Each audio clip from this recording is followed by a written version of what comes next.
ትዝ ይለኛል 2 መስመር እንግሊዘኛ ከዛሬ ጀምሮ I resigned አንድ ጸሎት ነበረኝ የሚያስቀሽ ነገር ወይኔ አምላኬ መኪና ሳይኖርኝ በቃ 40 አመት ሊሞላኝ ከስራዬና ከጤናዬ መምረጥ ነበርብኝ ደነቃለሁ አሁን የልጅ የምታድግበት እድገት በቃ የኡነት ሶፊ እንዴት ደስ እንደሚለኝ ወደ መጽሐፉ ስንመጣ ለተመልካቾች ይሄን ይመስላል የልጅ ስኬት ነው የሚባለው እንግዲህ ወላተኛ እትም ላይ ደርሰናል በጣም ደስ ይላል ልጆች ምን ያስፈልጋቸዋል አሁን እንግዲህ በወላጅ በኩል አየነው በልጅ በኩል እንመልከተውና ምንድነው የሚያስፈልጋቸው ከኛ ምንድነው የሚፈልጉት በሁኔታዎች ያልተገደበ ፍቅርና መቀበል unconditional love and acceptance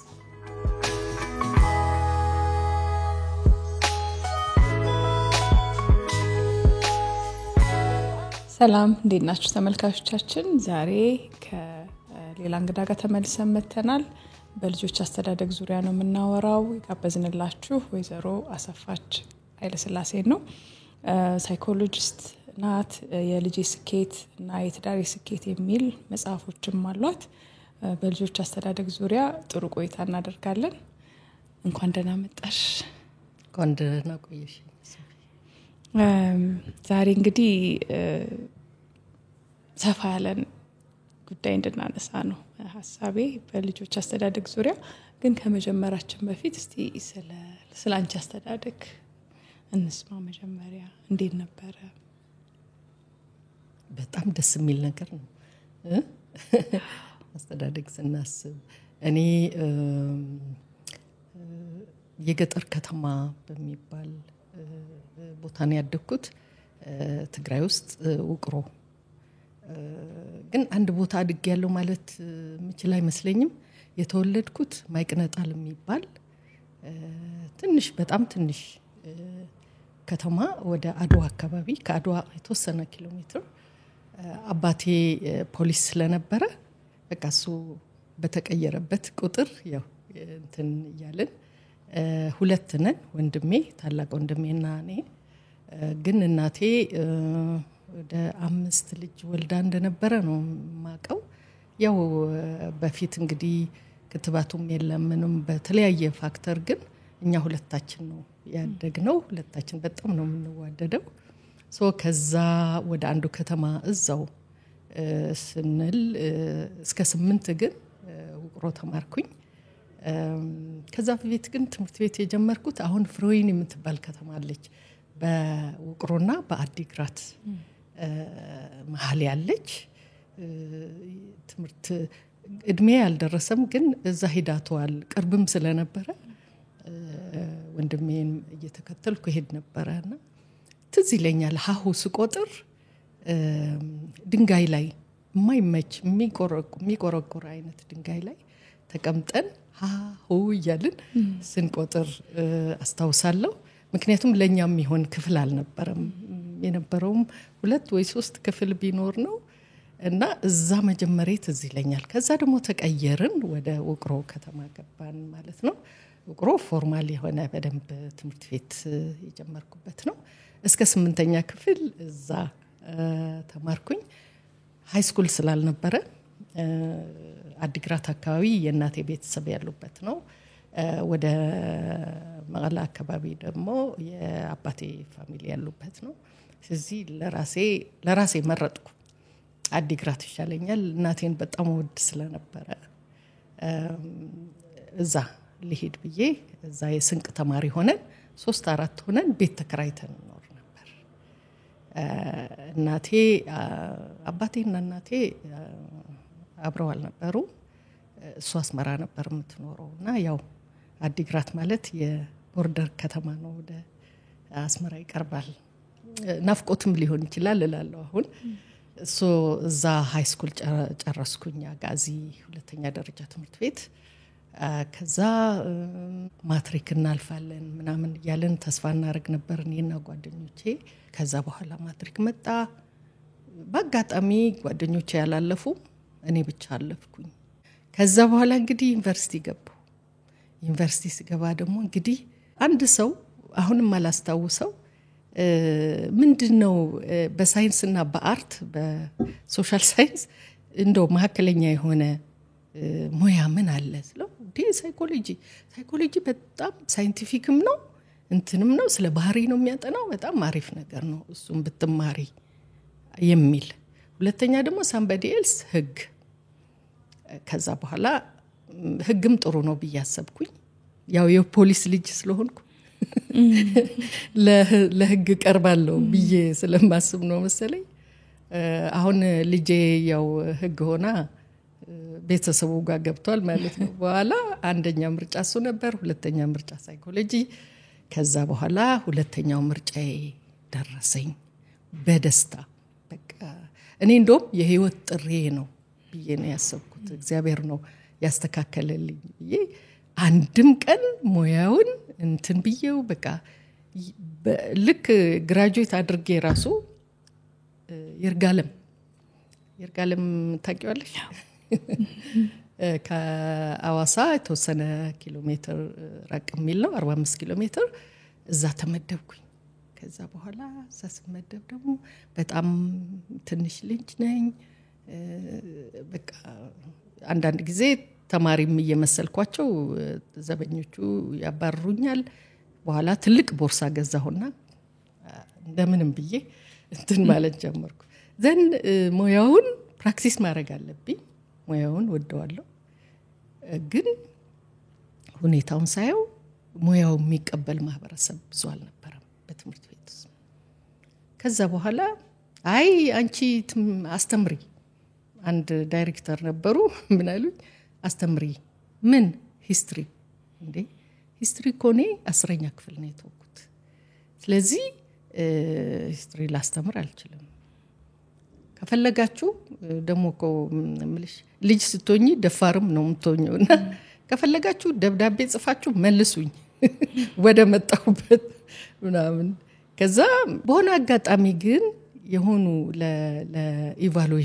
ለኢቫሉዌሽን ትልልቅ ግሩፕ ኦፍ እነዚህ ሱፐርቫይዘርስ ምናምን ከትምህርት ቢሮ ከአዋሳ ካለው የትምህርት ቢሮ ይመጣሉ ለግምገማ ማለት ነው ያቺ በቃ የመጨረሻ እድሌ ነች እንግዲህ ለነዚህ ሰዎች መንገር አለብኝ ብያሰብኩኝ ምክንያቱም ካልተናገርኩ ማንም ችግሬን ይፈታልኝ ስለሌለ ከዛ በኋላ ስብሰባ ተሰበሰበ ወደ 20 30 40 የሚሆኑ መምህራን ናቸው ያሉት ከዛ በኋላ መናገር ፈልጋለሁ ብዬ እጄን አወጣው እስቲ ከዛ አይ በኋላ ትናገሪያለሽ ምናምን ሲባል አይ እናገራ ተዋት ትናገር ተባለ ሰውየው መልካም ሰው ነበር በእውነት በህይወቴ ትልቁ ምዕራፍ እንትን ያሉ ናቸው ተዋት ተናገሪ ችግርሽን ምናምን አሉ ከዛ በኋላ እኔ እንደዚህ ግራጁዌት አርኬ ከአዲስ አበባ ዩኒቨርሲቲ እንዲህ ብዬ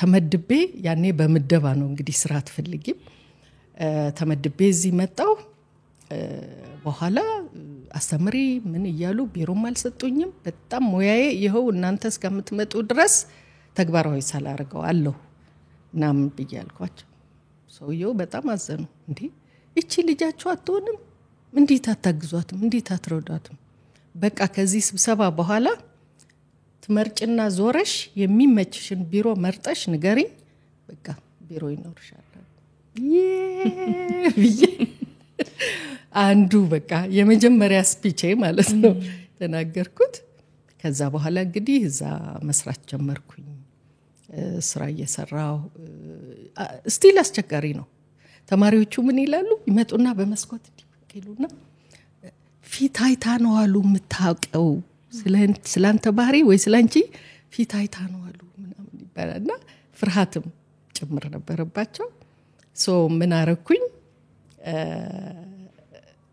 ፍሪ ክላስ ሲኖር ይሄ አንድ አባባል አለ እንደውም ተራራው ወደኛ ባይመጣ እኛ ወደ ተራራው እንሄዳለን የሚባለው የጭንቀት ነው ከዛ ፍሪ ክላስ ሲኖራችሁ ባካችሁ ንገሩኝ እኔ ስለ አጠናን ዘዴ ስለ ማትሪክ እንዴት እንደሚዘጋጁ ህይወታቸውን እንዴት እንደሚመሩ ስለ ባህሪ መጥፎ ባህሪ ውስጥ እንዳይገቡ ምን ማድረግ እንዳለባቸው አስተምራቸዋለሁ ፕሊዝ ተባበሩኝ አልኩኝ እነሱም ተባበሩኝ እየሄድኩ ማስተማር በቃ ከዛ በሰልፍ ተቀየረ መምጣት ጀመሩ ማለት ነው። እና የእውነት የሚገባኝን ያህል ሰርቻለሁ ባልልም ሙያዬን ደግሞ እንትን ያረኩበት ጊዜ ነበር። ጥሩ ነው። ከባድም ጊዜም ነበር ለኔ። አስም የቡና ሀገር ሲሆን እኔ እንጃ አስም በሽተኛ ሆንኩኝ ደግሞ እና እሱን ደግሞ በሜዲካል በሕክምና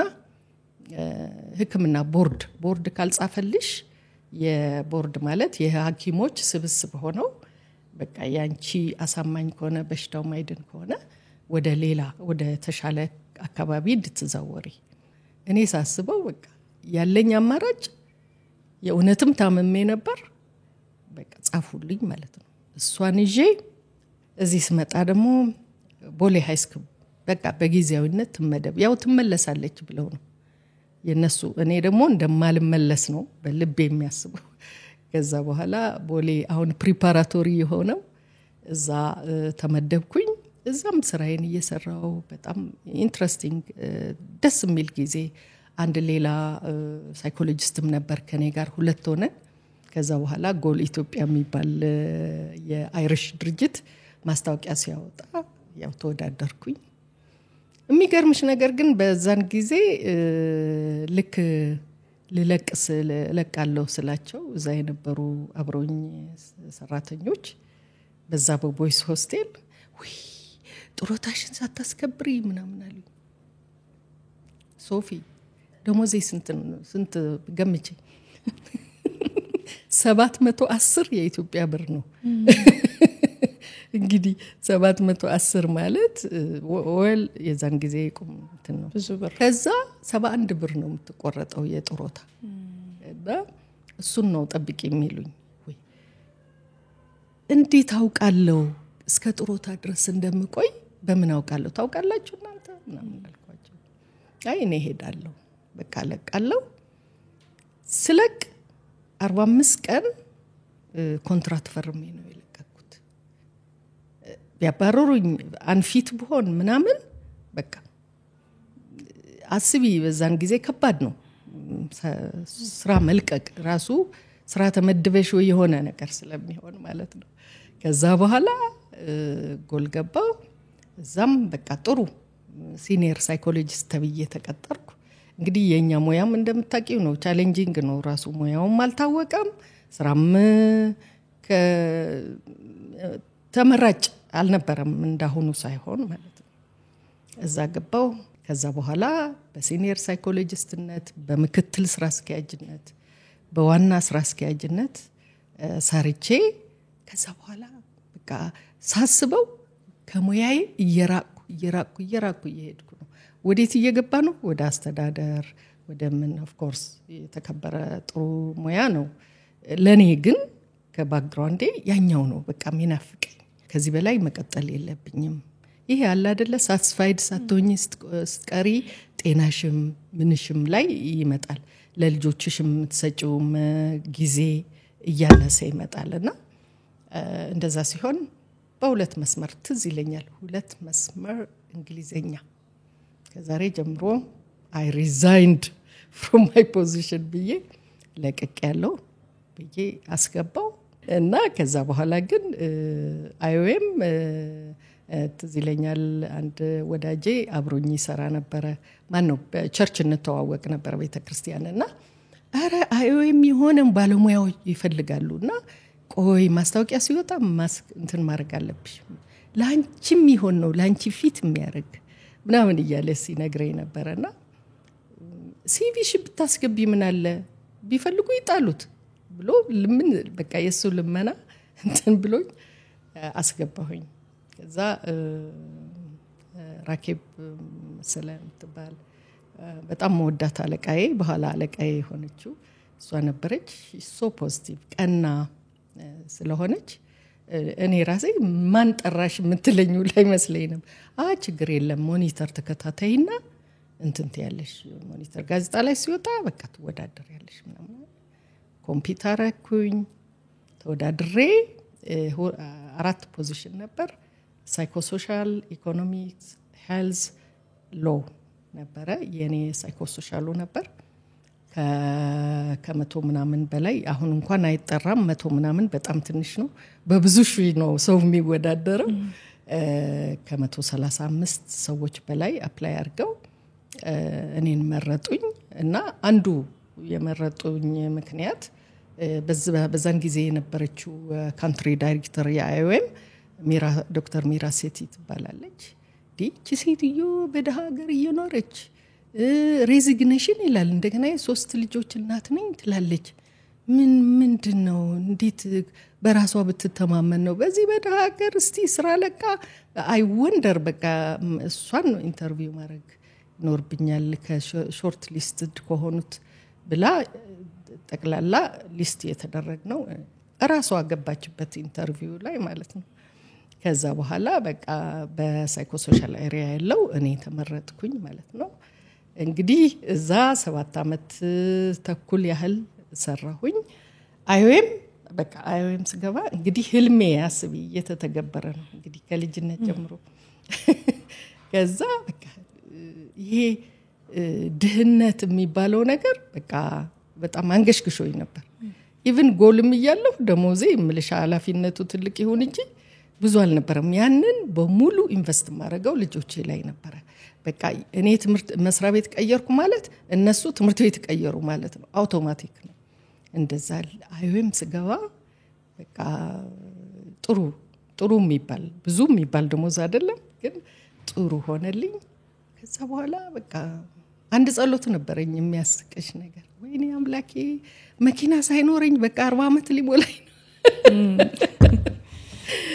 ነበር እና ከዛ ያኔ መኪና ሰከንድ ሃንድ መኪና ውድ አልነበረም ከዛ አመት ሴቭ አድርጌ እንግዲህ አንድ የሆነች ሰከንድ ሃንድ መኪና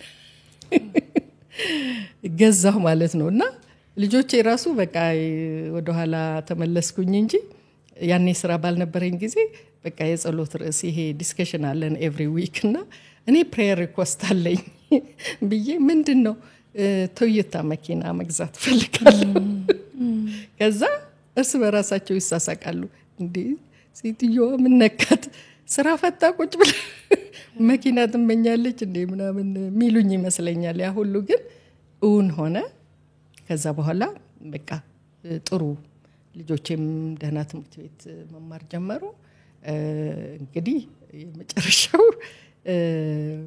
ከዛ ምን አማረኝ ደግሞ መማር አማረኝ በቃ ማስተርሴን መስራት አለብኝ አሁን ልጆቼም ከፍ ይያሉ ዩኒቨርሲቲ ምናምን እየገቡ ስለነበረ ራሴን ማዘጋጀት አለብኝ መማር አለብኝ በቃ እና ያ ነው መማር ለሴት ልጅ በተለይ ለእናት ልዩ ትርጉም አለው ምክንያቱም ዝም ብለሽ አትማሪማ ልጆችሽ ታስቢያለሽ ብዙ ዘግይተሽ ነው የምትማሪው እኔ ሌት ሆኜ ነው የተማርኩት ማስተርሴ ተማርኩኝ ማለት 3 ምርጫ ነበረኝ በዛን ጊዜ ይሄ መስቀለኛ መንገድ ላይ የሚያስገባሽ እየሰራሁ መማር አልችልም ደሞዜን ብተው ምንድነው የሚሆነው መማር ግን ማቆም አልፈልግም እየሰራው መማር በጤናዬ ላይ መፍረድ ነው ምክንያቱም ስራው በጣም ዲማንዲንግ ነው ከስራዬና ከጤናዬ መምረጥ ነበረብኝ ከዛ ጤናዬን መረጥኩ ስራውን ተውኩት ስራውን ትቼ ፉል ታይም ዩኒቨርሲቲ ኦፍ ሳውዝ አፍሪካ ዩኔሳ ገባሁ it's very expensive በጣም ተዘጋጅቼ ነበር 1-2-3 አመት የቤተሰቤንም በጀት እንዳልነካ በጣም ሬዲ ሆኜ ነበር over 100,000 ብር በዛን ጊዜ አስቢ እንግዲህ የዛሬ 11 አመት ብዙ ነው ከፍዬ ነው የተማርኩት እና በጣም ደስተኛ ነኝ በዩኒቨርሲቲውም ደስተኛ ነኝ ከባድ ነበር ከስንት ከ20 አመት በፊት ትምህርት የተውሽ ሰው ወደ ትምህርት ደግሞ ወደ ከባዱ ትምህርት ወደ ከባዱ ዩኒቨርሲቲ መግባት ያው እኔ ዶም አንድ ወዳጅ ያለ እሱ እዛ የተማረና ምንድነው ያለኝ እኔ እኮ አሰፉ እዛ ስማር መሞት ነበር የመሰለኝ አለ የእውነት እኔም ያ ፊሊንግ ነበር የተሰማኝ መጨረሻ ግን እግዚአብሔር ረዳኝ ጨረስኩኝ ከዛ በኋላ እውነት ለመናገር መጀመሪያ ስማር አይወይም እንትንምል ነበር የሚመስለኝ መመለስ የምን መመለስ ነው በቃ ውስጥሽ ህልምሽ ፍላጎትሽ ምናምን በቃ ከዚህ በኋላ ወዴት ምናምን ራስሽን ማዳመጥ የምትችዩ በዚህ ጊዜ ነው አትሊስት ትምርቱን ቢኖር እንትን ያለሽ በቃ እኔ እውነት ለመናገር ለሌላም ሰው ትምርት ይሆናል ብዬ አስባለሁ የቤቴ አትክልት ወዳለው ኢንቫይሮንመንት በጣም ኢንቫይሮንመንታሊስት እና ቤቴ እንዳቅም በጣም ደስ ይላል ለኔ በጣም ይሄ ብራሽ ትሪው አለው ምናምንና አንድ ቀን ግን ቁጭ ብዬዛ ቁርስ ተረጋግቼ በልቻለሁ በቤቴ ማለት ነው ከዛ በኋላ ትምርት ቤት ልክ እየተማርኩ ያለው ግን ቁጭ ብዬ እንደዚህ ነበር እንደዚህ ያምር ነበር በቃ ከዛ በኋላ ብዙ ነገር ሁሉ አሰራው እየተማርኩ ያቺ ገዛኋት ያልኩሽ መኪናም ቀየርኳት የሆነ ብር ነበር ስለቃይ የሰጡኝ እሱን ጨምሬ ደግሞ ሻል ያለች ነገር እና እንደውም የአይኤም ስታፍ በጣም ወዳጆቼ አሰፉ ልትማሪ አይደል ስታዲ ሊቭ አይደል ወጣሽው ምን ቢዝነስ እየሰራሽ ነው ምናምን ይሉ ነበርና በጣም በቃ ብዙ ነገርም ማስተካከልም ያለብኝ ነገሮች ማስተካከል ህልሜን በቃ ምንድነው ከዚህ በኋላ መሰራው ከዛ በቃ ወደ ራሴ የምን መቀጠር ምን ማለት ስልጣና ወዳለው ሰዎች የባህሪ ለውጥ ማምጣት በራሴ ቢሮዬ ከፍቼ ብዬ መስራት ጀመርኩ ማለት ነው እሱን እየሰራው ያለ አንድ ጊዜ ትዝ ይለኛል በፓረንቲንግ ስልጣና ሰጥቻቸው ግን እኮ እንደዚህ እኛም እንረሳዋለን አንቺም ላንቺም ልፋት ነው እንደዚህ ያሰለጠንሽ እንትን በእጃችን የምትሰጭን ነገር ግን የለሽም ለምን መጻፋት ጽፊ እንደዛ የእውነት ብርታት ነው የሚሆንሽ ምክንያቱም ሰዎች እንትንሽን ያያሉ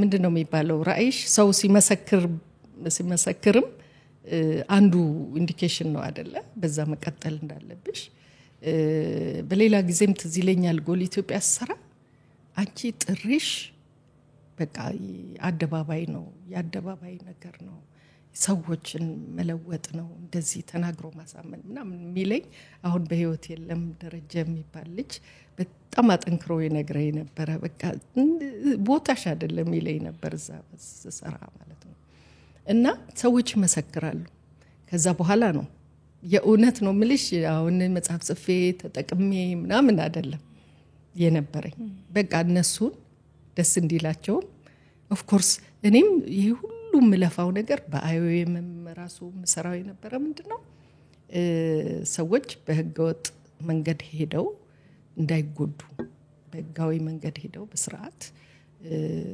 ሰርተው ራሳቸውም ቤተሰባቸው አገርም እንዲጠቅሙ የማሳመን ስራ በሬዲዮ ትምህርት እንሰጣለን ምናምን ጎል ኢትዮጵያም ስለ ልጆች ጎዳና ልጆች ሰው አንድ ልጅ ጎዳና ያለ ምክንያት አይወጣም ምክንያት አለው there is a reason behind የሚለውን ወላጆች ማገናኘት ምንም እና ሁሌም ከሰው ጋር ነው እንትኔ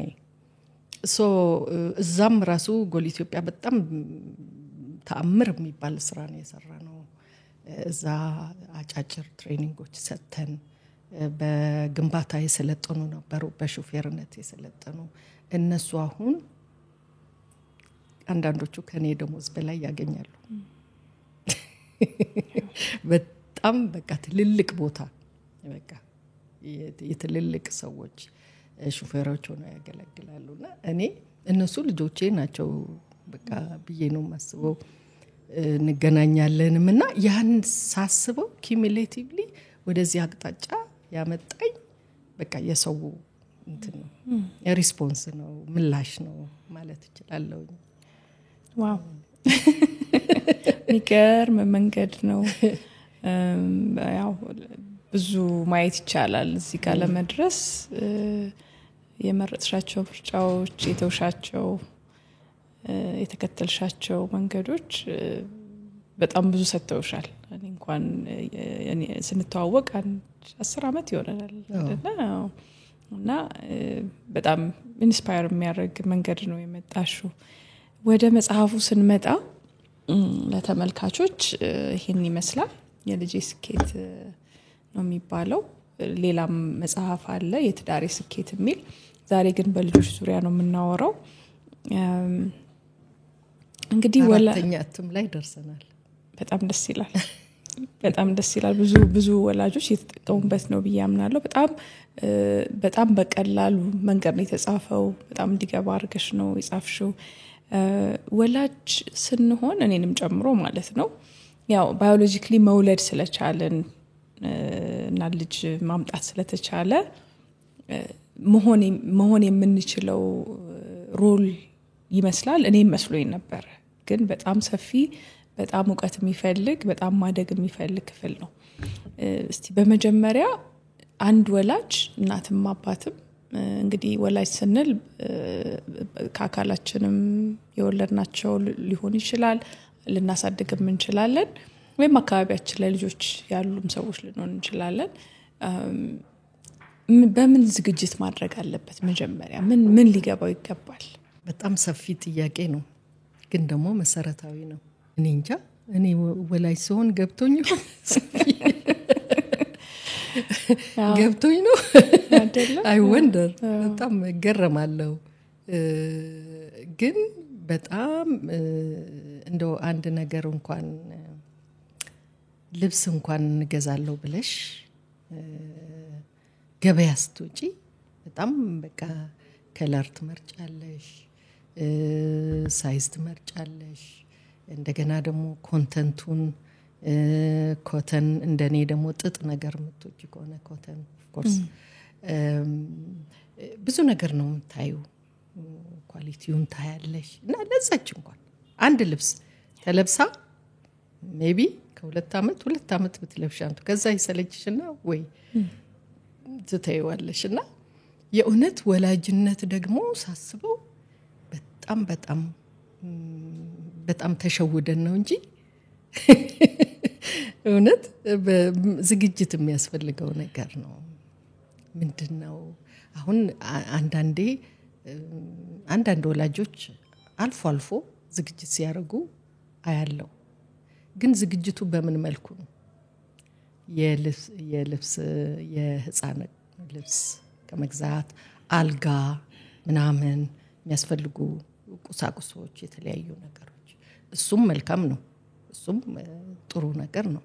ግን ከዛ በላይ ራስን ማዘጋጀት ግን በጣም ወሳኝ ነው። ምክንያቱም እኔ እንጃ ሁሌም እላለሁ ከፕሮጀክት በላይ ነው ልጅ ወልዶ ማሳደግ፣ ከፕሮጀክት በላይ ነው። እና ኢቭን ራሳችን ላይ ራሱ የሚያመጣው እርግዝናው ሲፈጠር ለማርገዝስ ዝግጁ ነን ወይ? ለማርገዝ ዝግጁ ነን ወይ? የተረገዘውስ ልጅ ሲወለድ እኛ ተዘጋጅተናል ወይ? በስራ አንፃር ሊሆን ይችላል፣ በስነ ልቦና ሊሆን ይችላል፣ በአእምሮ ራሱ ተዘጋጅተናል ወይ? እሱ በጣም መጠየቅ ያለበት ጥያቄ ነው። ምክንያቱም ልጅ በሚረገዝበት ጊዜ ቢያንስ ሰላማዊ የሆነና አክሴፕት የሚያደርግ ተቀባይነት ያለው በቃ ፈልጌ ነው ያረገዝኩት ይችን ልጅ ስትወለድ በቃ የደስታዬ አንዱ ምክንያት ሊሆን ነው ተብሎ ራሱ ስነ ልቦናን ማዘጋጀት የሚያስፈልግ ይመስለኛል። ስንቶቻችን እናደርገዋለን? ያ ጥያቄ ሊሆን ይችላል፣ ግን መዘጋጀት ያስፈልጋል። ምክንያቱም የሆርሞን ለውጥ ይኖራል፣ እኛ ራሱ ትንሽ በስጨጨትም ማለትም ይኖር ሊሰማን ይችላል። ቶሎ ሊከፋን ይችላል። እንደገና ደግሞ እንደ ልባችንም ወዲያ ወዲህ ማለትም ላንችል እንችላለን። ምክንያቱም ራሳችንን መጠበቅ ስላለብን ማለት ነው። ከዛ ደግሞ አጋዥ ደግሞ ምን ያህል ያግዛል? አባትም እኮ መዘጋጀት አለበት። እናት ብቻ አይደለችም። ኦፍ ኮርስ ዋናዋ ተሸካሚዋ የምታረግዘው። እንደውም አንዳንድ አባቶች ሰምቻለሁ አርግዘናል፣ ልጅ አርግዘናል ምናምን 8 ወር ምናምን። ይሄ ምንድነው የሚያሳይሽ? አክብሮትም ነው። እኔም ተሳታፊ ነኝ፣ እኔም በቃ እንትን ነኝ፣ የዛ ተካፋይ ነኝ ለማለት ተፈልጎ መሰለኝ እንጂ ይታወቃል። ያው ሴት ልጅ ነው ታረግዘው። ደግሞ ማርገዝ እንዴት አይነት በረከት መሰለሽ! በሌላ መልኩ ደግሞ መባረክ እኮ ነው። ሰውን አርግዘሽ ህይወት ወደዚች ምድር ማምጣት እኔ ከዚህ በላይ በረከት አለ ብዬ አላስብም። የእውነት ለእናቶች ሁሉ ነው የምናገረው፣ ላንቺም እና መባረክ ነው። ኦፍ ኮርስ ከነሙሉ ክብሩ ከነሙሉ ኃላፊነቱ ደግሞ ረጅም ጉዞ በቃ ወራጅ አለ የማይባልበት ነው እና በጣም ዝግጅት ያስፈልጋል። ከማቴሪያል ያለፈ ዝግጅት። ምክንያቱም የሚወለደው ልጅ ስነ ልቦናው እንዳይጎዳ ምን እኔ ፈልጌ ነው እንደ ያረገዝኩት ያለን እኮ ከባል ጋር ወይ ከሆነ በቃ እኔ እኮ ፈልጌ አይደለም ምናምን እያለ ይሰማል እኮ ትሰማለች። እና ያ ስነ ልቦና በጣም ይጎዳል። በጣም ነው የሚጎዳው። አይሰሙም፣ ይሰማሉ። እና አባቶችና እናቶች እንዴት ያወራሉ? አብረው ሲያወሩ ፖዚቲቭ ነገር ነው ወይ ስለ ልጁ ስለተረገዘው ወይስ እየተነጫነጩ ነው እየተማረሩ ነው እንዴ? በዩናይትድ ኔሽንስ እኮ አንዱ በጣም እዚህ መጽሐፌም ላይ ጠቅሼዋለሁ። ዩኒሴፍ ፓተርኒቲ ሊቭ የጀመረው ዩናይትድ ኔሽንስ ነው፣ የዓለም ድርጅት ማለት ነው። ለምንድን ነው ፓተርኒቲ ሊቭ ይውጡ ብሎ ፍቃድ ለአባቶች? አንድ እናት ባለቤቱን እንዲያግዝ፣ 2 ልጁን እንዲከባከብ። ብዙዎች እንትን ያሉት ነው። አሁን እንደ እንትን የሆነ ነው። እኔ አስታውሳለሁ አይወም ይወጡ ነበር አባቶች ሚስቶቻቸው ሲወልዱና ለምንድነው ያ ልጅ ሙሉ ሆኖ ስነ ልቦናው የተጠበቀ ሙሉ የሆነ እድገት፣ ጤናማ የሆነ እድገት እንዲኖረው የአባቱንም እንክብካቤ የእናቱም ያስፈልጋል ተብሎ ታምኖበት ነው። በቃ በዲክላሬሽን በህግ አሁን እንደውም የማተርኒቲም ተጨምሯል አይደለ? 3 እኛ በ45 ቀን ነው ልጆቻችን ያሳደግነው። አሁን 3 እኔ 6 ወር ከ6 ወር በላይ መሆን አለበት ብዬ አስባለሁ። ምክንያቱም ያቺ እናት ዜጋ ነው እያሳደገች ያለችው እንጂ ለራሷ ብቻ ልጇን አይደለም፣ ለሀገር ነው እያሳደገች። ምን ያህል ኃላፊዎች ምን ያህል አለቆች ይሄንን እንደሚረዱ እኔ አምኖት ሹር አላቀም። ቢረዱ ግን ደስ ይለኛል። ስለዚህ በዚህ አይነት ዝግጁነት በቃ ልጅ ለመውለድ ተዘጋጅተናል፣ ደስተኞች ነን፣ አቅማችን ይፈቅዳል።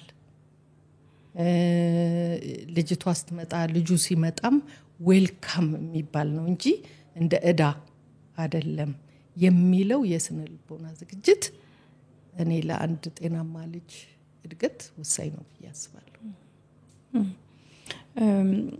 እንግዲህ እርግዝናው ላይ የሚመጣው መለዋወጥ እንዳለ ሆኖ ያው አካላዊውም ስነ ልቦናዊውም መለዋወጥ አለ።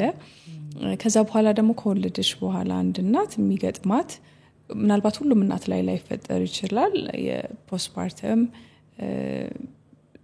እንግዲህ አማርኛውን ምናልባት አንቺ ትነግሪኛለሽ የሚገጥማት የድባቴ ስሜት አለ ስለዚህ ይሄንን አንደኛ እንዴት ብትረዳው ምንድነው የሚፈጠረው ነገር በዛ ሰዓት እንዴትስ ትያዘው እንዴት ያንን ነገር ተለፈው አንድ እናት እና አባት አብሮ እውነት ነው ብዙ በአብዛኛው ይፈጠራል ብዬ ነው ማስበው በቃ እኔ አንዳንድ ጊዜ የሰውነታችን ምላሽ ነው እንደ ይላልሁኝ አንድ ነገር ከተገላገልሽ በኋላ ራሱ በቃ ረፍት ሊሰማሽ ይገባ ነበር አይደለ ግን እንደዚህ አይነት ስሜት በቃ ይሄ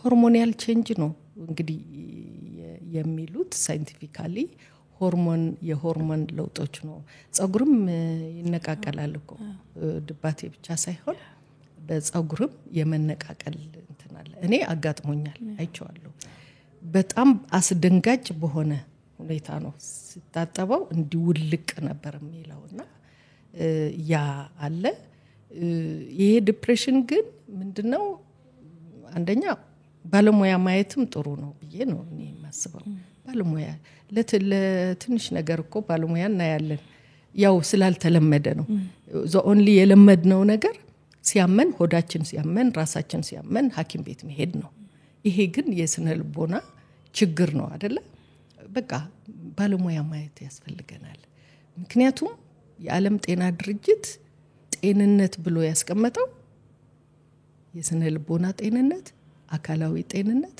የአእምሮ ጤንነት የማህበራዊ ዙሪያ ጤንነት ነው እነዚህ በቃ አንዱ ካንዱ አናሳንሰውም በእኛ ሀገር ግን ያው እንዳልኩሽ ነው ከታመምን ሮጠን እንሄዳለን እንጂ ያኛው ግን ኢቭን ለሰውም አናወያይም ይሆናል ለሰውም ማወያየት ሁሉም አቅም አለው ወይ ባለሙያ አይቶ ከፍሎ እንትን ለማለት ግን ለወለደች ጓደኛዋ ከዚህ በፊት ወልዳ ምን ተሰምቶሽ ነበር እንደዚህ ተሰምቶሽ ነበር ምን አደረግሽ መፍትሄው ምንድነው የሚለው ማማከር ያ አቅም ከሌለ አልበለዚያ ግን ባለሙያ ማየት በጣም አስፈላጊ ነው ብዬ አስባለሁ አንዳንድ ጊዜ እኮ ሶፊ የሆነ ፕሮጀክት ይኖርሽና በቃ ፕሮጀክቱ ከሆነው በላይ ይከብድሻል ምን ነው ይከበደኝ ቆይ እስቲ እሺ let me write it እኔ መጻፍ ነው የሚቀለኝ ቆይ ምንድነው አንድ ሁለተኛ ይሄን ሰራለሁ ከዚህ ቀጥሎ ይሄን ሰራለሁ so it's easy ይላልው ለራሴ ነግረዋለሁ it's easy I can do it I can manage it እላለውና ደዛስቲው በታትነሽ ስታዩ ይቀልሻል ስለዚህ ሁለቱም በዛ መልኩ በቃ ሼር እየተደራረጉ ኃላፊነቱን መሸከምም ኢንጆይ ማድረግም ጭምር ነው እኔ ጸጋ ነው ስራ ብቻ እንዳይመስል ስራ ብቻ አይደለም በቃ ምንድነው የሚለው ቅዱስ መጽሐፍ ራሱ የልጅ ደስታ ይስጥ የውነት ልጅ of course ከነሙሉ እንትኑ ግን የልጅ ደስታ የት ይገኛል በምን ይገኛል በገንዘብ ይገኛል እኔ አላገኘውም የልጆቼን of course እንዳልኩሽ ምራራጥ እናት ነበርኩ እኔ በቂ ፍቅርና እንትን አርጋለሁ ብዬም አንዳንዴ ተራጠራለሁ ምክንያቱም በቃ ጥሩ ትምህርት ቤት እንዲገቡ ምናምን አይሞላልንም ሁላችንም አይሞላልንምና ግን ኢንጆይ የሚደረግ ነው ከዛ በላይ ኢንጆይ ባረገው ኖሮ ሁሉ ላለው አሁን ሳስበው ማለት ነው አሁን ከየት ይገኛል በልጅ ልጆች ምናልባት በልጅ ልጆች by the way አንድ የልጅ ልጅ አለችኝ ልጅ ይወልዳለች አሁን የ3 አመት ከ8 ወር አካባቢ ሚገርም ነው እዛ ደግሞ ስታይ ምን እላታለሁ ለልጄ በሉ እንግዲህ ተቹን እኛ ያው መጽሐፉም ይሄው እኛም አለን አሁን እንግዲህ እኛ የሰራነው እንቀበላለን የተሳሳስነው እና በስ አሁን እኛ እንደ አያት እድል ያለን በልጅ ልጆቻችን ነው ምናርመው የተሳሳተው ነገር ግን ማን አድርሶን ነው? ያው አያትነት ላይ ሲደረስ ወደ ማቅበጡ ነው የሚያደላው መሰለኝ አይደለ? ያ ፍርሃትም ስላለ መሰለኝ በፊት የነበረው ፍርሃቱ ምንድነው? አያት ያቀብጣሉ አይደለ? አያቶች ያቀብጣሉ ሲባል ግን ደነቃለሁ። አሁን የልጅ የምታድግበት እድገት በቃ የእውነት ሶፊ እንዴት ደስ እንደሚለኝ ልጄ ራሱ ለካ በደንብ በቃ ታነባለች። እኔም መጽሐፍ ምናምን ትንላታለሁ። አዲስ ነገር ካገኘው የህፃናትም ውጭ ሲሄድም በቃ ለልጄ አመጣለሁ። እሷ ግን ጥንቅቅ ያለች እናት በቃ በደንብ ለልጇ የምታረገው ነገር ባለቤቷም በጣም መልካም ሰው ነው። እንዴ ቁጭ ብሎ ነው ልጁ የሚያጫውተው። በቃ ትገረሚያለሽ። አባት እንደዚህ ያረጋል እንዴ ማለት እኛ አለመድንማ ትግል ነው አይደለ? አሁን እሱን ሳይ ሌላ እይታ በቃ ዋው! አሁን the coming generation እድለኛ ነው ወደሚለው እኛም እድለኞች ነን እንዳቅማችን። እንዳልኩሽ ነው እኔም በሄድኩባት መንገድ አስቢ። እውነት ነው። እንደ እውቀትና በገባው ልክ ነው ብዬ ነው የማስበው። ሁሉም ወላጅ አይደል በቻለው እንደውም መንሽን አላረኩልሽም እንጂ አባቴ በጣም ኃይለኛ ነበር። ወደዋለሁ ማለት ይከብደኝ ነበር። እውነት እፈራዋለሁ ማለት ነው ይቀለኝ። ግን አንድ ኳሊቲ የነበረው አንደኛ ስነ ስርዓት የሚባል ነገር ዲሲፕሊን በቃ በደንብ ነው እኛን እንትን የሚለን የነበረው። ኦፍ ኮርስ ከፍርሃት ጋር ከመንቀጥቀጥ ጋር ግን አንድ ነገር ምን ይለኝ ነበር? ሰዎች ራሱ ይጠይቁ ነበር በዛን ጊዜ ለልጄ ምናምን የሚባል አለ አይደለ በእኛ ባህል። እንዴ እኔ ማንነኝ ለልጄ ባልመመርጥላት? እሷ እያለ ይቆጥራል። በዚህ ዓመተ ምህረት ሃይ ስኩል ጨርሳለች፣ በዚህ ዓመተ ምህረት ዩኒቨርሲቲ ትገባለች እያለ የሚጨርስበትን ሁሉ ካልኩሌት ያደርግ ነበር። ይሄ ምንድነው የሚያሳይሽ? በቃ እኮ ግብ ሰጠኝ፣ አላማ ሰጠኝ። አይሽ እና እዚህም ላይ ሜንሽን አድርጌያለሁ። አባቴ ብዙ ማልወቅሰውም ፈራዋለሁ። ግን በቃ ይሄ ለኔ ዲተርሚንድ እንደሆነ አድርጎኛልና የወላጆቻችንም በቃ አቅሙ እሱ ነበረ። አባቴ አቅሙ ይሄ ነው እና ሁሉም እንዳቅሙ እየሄደ ነው። አሁን ደግሞ በተመቻቸው ሁኔታ የሚያድጉ እንደኔ ልጅ ያው እንዳንቺ ልጅ እውነት ነው። አሁን በልጆቹ ቦታውን ደግሞ እንመልከት። እንግዲህ ሳይንሱ እስከ 7 አመት እስከ 10 አመት ባለው ጊዜ ውስጥ የአንድ ልጅ ማንነት ፎርም ይደረጋል። እርግጥ ያው አሁን ደግሞ ፊክስድ ነው ማለት አይደለም። ከዛም በኋላ የሰው ልጅ ባወቀ ቁጥር ራሱን ባሻሻለና ባሳደገ ቁጥር የያዘውንም ማንነት መልቀቅም ማሳደግም መለወጥም ይችላል የሚል ሳይንስ አለ። ግን እዚህ ጋር መሰረቱ የሚጣልበት ጊዜ ስለሆነ በእነዚህ አመታት ውስጥ ልጆች ምን ያስፈልጋቸዋል? አሁን እንግዲህ በወላጅ በኩል አየነው፣ በልጅ በኩል እንመልከተውና ምንድነው የሚያስፈልጋቸው? ከኛ ምንድነው የሚፈልጉት? ዋው በጣም ኢምፖርታንት በጣም ወሳኝ ጥያቄ ነው ይሄ። ምን ያስፈልጋቸዋል? በእነሱ ሳይድ ሆነን ስናየው በጣም ብዙ ነገር ነው የሚያስፈልጋቸው። እነዚህ እኔ ወደ ኒውትሪሽን ምናምን ይታወቃል እሱ ብዙ ወላጅም አቅም እንደፈቀደ ያንን ለማሟላት ይሞክራል። አንዳንድ ጊዜ ደግሞ ከእውቀት ማነስ የተነሳ አልሚ የሆኑ ምግቦችን ለልጆች ሳይሰጡ የሚቀሩ ወላጆች እንዳሉ አውቃለሁ። አቅሙ እያላቸው እሱ በተቻለ መጠን ያ ማድረግ ተገቢ ነው። ግን ልጆች ሌላ ፍላጎት አላቸው። የስነ ልቦና ፍላጎት የሚባል ነገር አላቸው። ያ በጣም ማህበራዊ የሆነ ፍላጎት አላቸው። ከሰው ጋር አብሮ መኖርን መከባበርን መቀባበልን ይፈልጋሉ እና ዋና ብለን እንኳን ሜንሽን ብናረጋቸው አንደኛ